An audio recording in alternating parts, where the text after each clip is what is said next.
Rain lashed against the windows of the naval base as a line of recruits stood at attention, boots gleaming under the harsh fluorescent lights. The air smelled of salt, oil, and discipline. Inside the hangar, conversations were hushed. Everyone was waiting for the Admiral to arrive. Among the uniformed men stood a tall, broad-shouldered man in his 40s, wearing a simple veteran's jacket instead of a uniform. His eyes were sharp but quiet, the kind that had seen too much and said too little.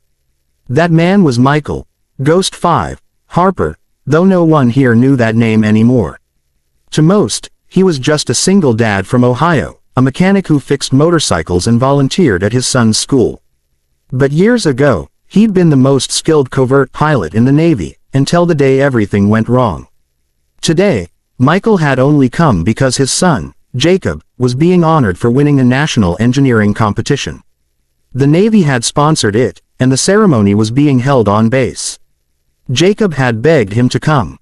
"Please, Dad, the Admiral himself is handing out the award." So here he was, standing awkwardly among crisp uniforms, feeling like a ghost from another life. When Admiral Robert Stanton finally entered the hangar, the room snapped to attention. His uniform gleamed with medals, his posture rigid, and his silver hair barely moved in the wind. He was a legend, but also a man Michael remembered for very different reasons.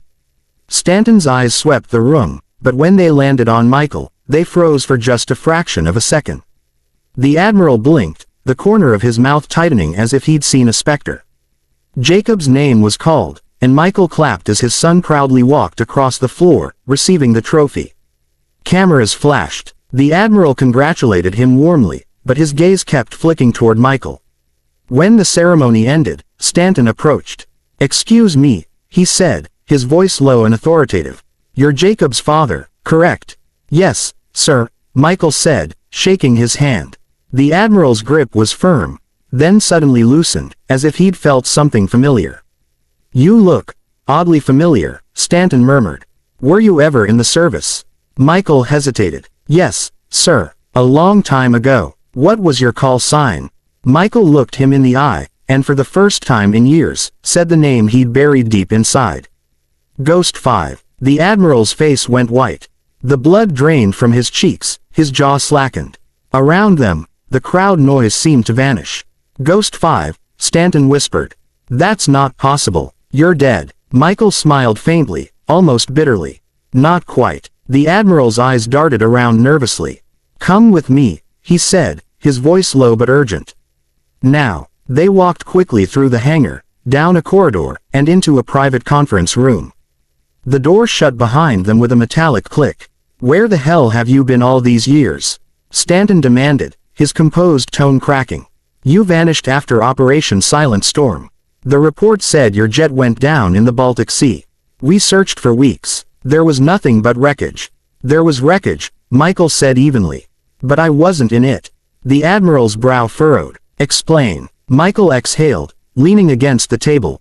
"That mission, it wasn't what the files say.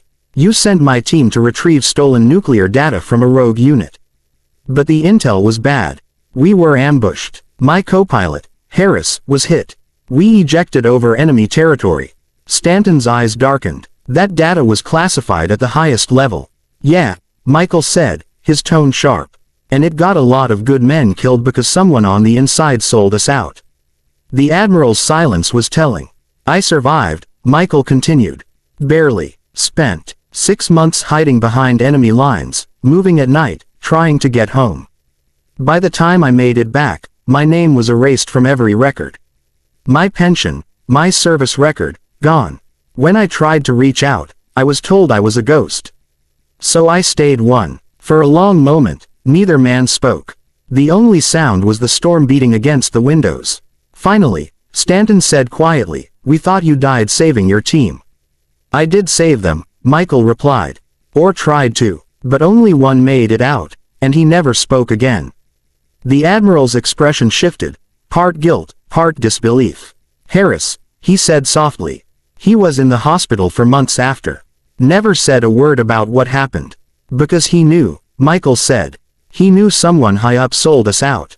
The Admiral's eyes narrowed. "You're implying." "I'm not implying anything," Michael interrupted.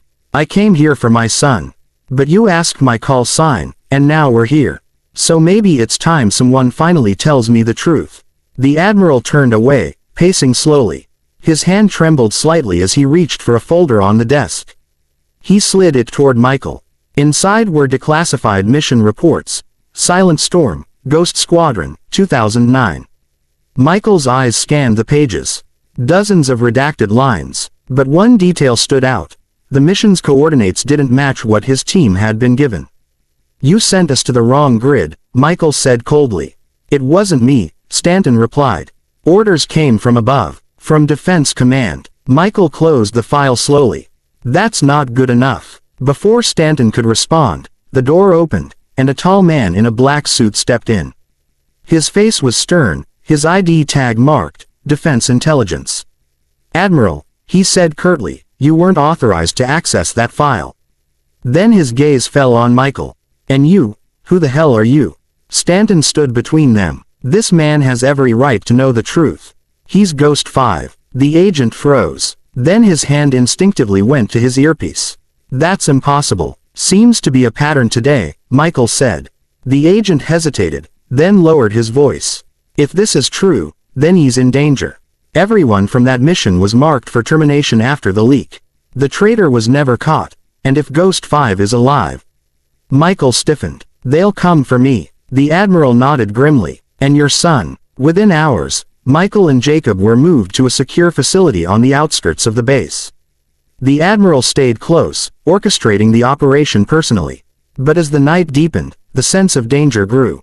In the small, dimly lit safe house, Jacob sat nervously beside his father.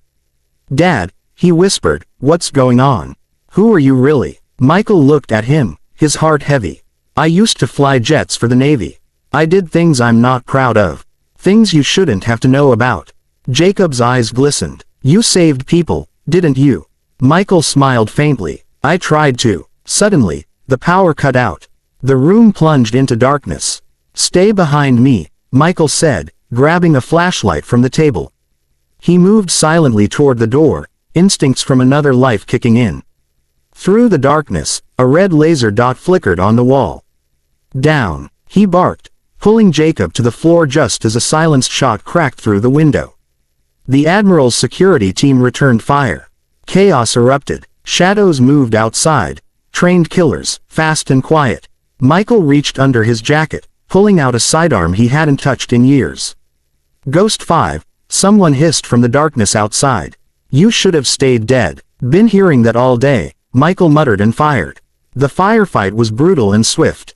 Michael moved like he'd never left the field, precise, silent, efficient. When it was over, 3 attackers lay still in the rain. The rest fled into the night. Breathing hard, Michael turned to find Jacob trembling but safe. The Admiral emerged from the side room, wounded in the arm. "They knew we were here," he said grimly. "Someone inside the agency leaked it again." Michael helped him to a chair. "Then it's not over." Over the next few days, an investigation unraveled a shocking truth. The leak had come from within the Defense Command. The same man who'd ordered Operation Silent Storm had been selling military intel for years. With Ghost 5's reappearance, he'd panicked and tried to erase the last witness. Michael testified in a closed military tribunal, his evidence finally exposing the traitor. The Admiral stood beside him the whole time. When it was over, Stanton approached him quietly. "You've done your country one last service, Ghost." Michael smiled tiredly. "No, Admiral. I just wanted my life back." The Admiral extended his hand. "And you'll have it. The Navy will reinstate your record and honors. You deserve that much." Michael hesitated, then shook his hand. "Keep it. I've got what I need."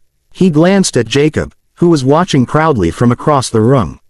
"He's my mission now." Weeks later, life slowly returned to normal. The story of the ambush was classified, but whispers spread through the ranks about a ghost who came back from the dead. One evening, as Michael and Jacob worked on an old motorcycle in their garage, the boy looked up and said, "Dad, when I grow up, I want a call sign too." Michael chuckled softly. "You'll earn one someday, kid.